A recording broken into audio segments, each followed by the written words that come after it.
Counting days, October 21st, -2726.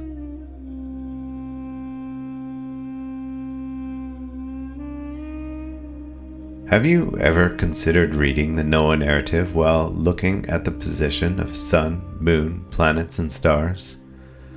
I've had some serious arguments with myself over these details, trying to wrap my mind around how and why the dates in the narrative match multiple astronomical events.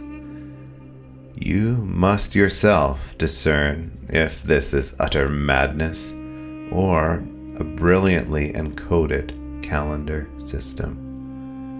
Genesis 7 reads, "Then the Lord said to Noah, 'Enter the ark, you and all your household, for you alone have I seen to be righteous before me in this time. You shall take with you of every clean animal by sevens, a male and his female, and of the animals that are not clean, 2, a male and his female.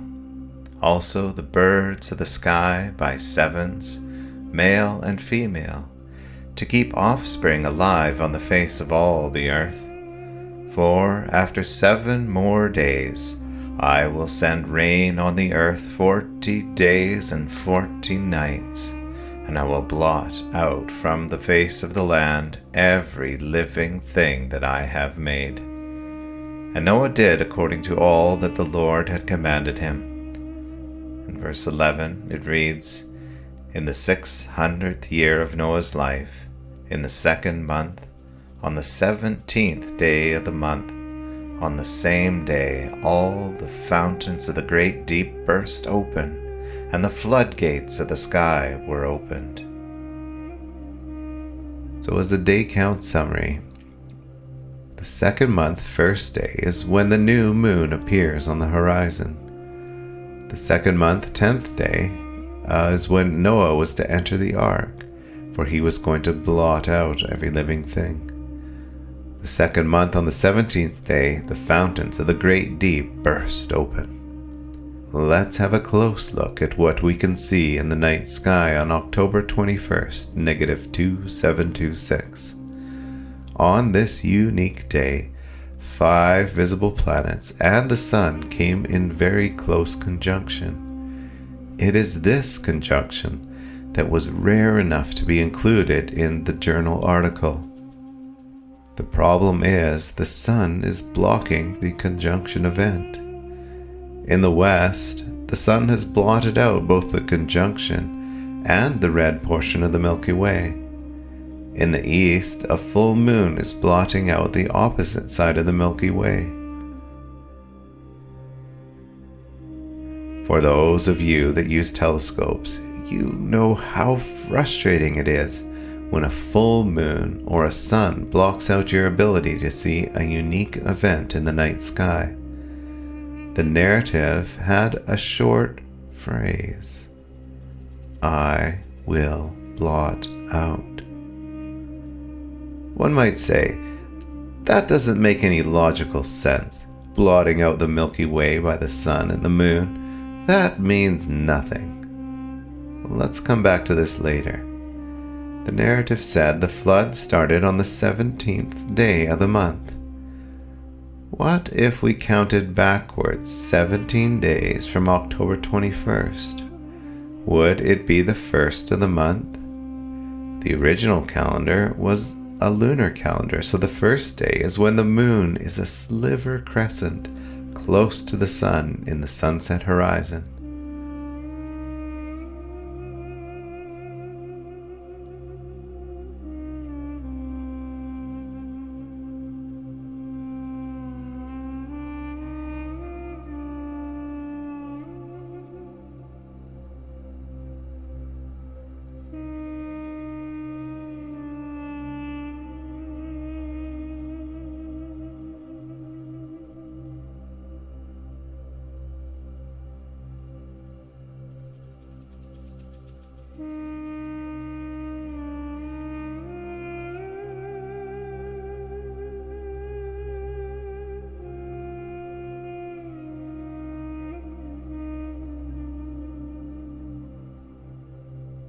Well, fine. 17 days from the first sliver moon to the conjunction could still be coincidental.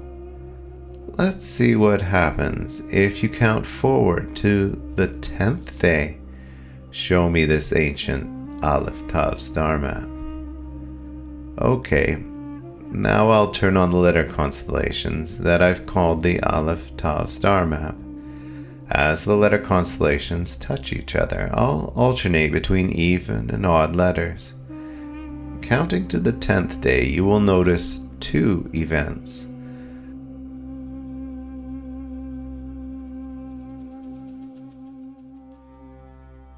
First, the sun is going to align over top of the yellow marker in Stellarium that represents fall equinox. Equinox is when the day and night are equal length. At the same time, the sun is going to enter the Paleo Hebrew letter Mem. How many of you know what the letter Mem means in Hebrew? Each Hebrew letter has a meaning when you say its name in Hebrew. Aleph means ox, Beth means house. Other letters have meanings too: Gimel, Dalet, Hey, Vav, Zayin, Mem, Nun, Ayin, Shin, Tav, all the way through. These letter meanings are hidden and lost for nations that repurpose the Hebrew alphabet for their own alphabets and languages. The flood narrative starts on the 10th day in the second month. Not just the sun is in the constellation Mem, which means water, or Mayim in Hebrew. This major conjunction of Mercury, Mars, Venus, Saturn, and Jupiter all appear to be in the region that this Mem, or water constellation, occupies. In context of the narrative, not only is water the key topic, water, or Mayim, is also the key repeating word in this narrative. I'd like to draw your attention to a small word that is often untranslated into English.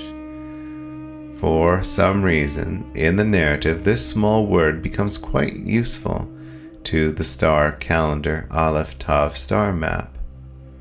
When stars are first mentioned in Genesis 1:14, hear a similar word. It reads, "Then God said, Let there be lights in the firmament of the heavens, to divide the day from the night, and let them be for signs, and seasons, and for days and years."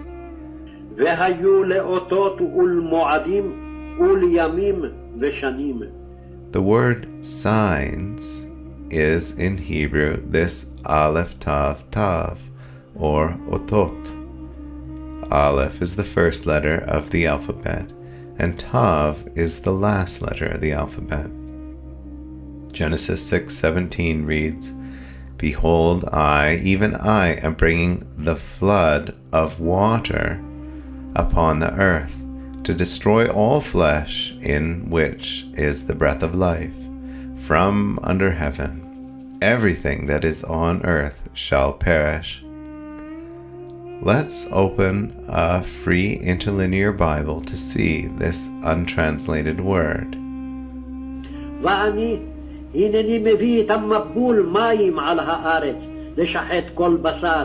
The word is a single Aleph and a single Tav.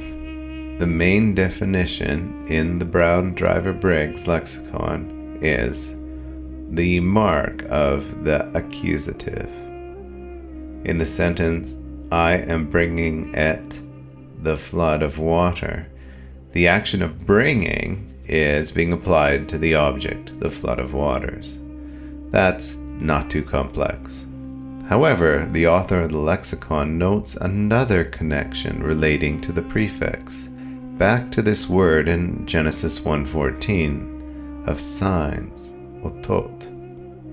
He says whether ultimately a parallel development with ot, or sign, from its root is uncertain.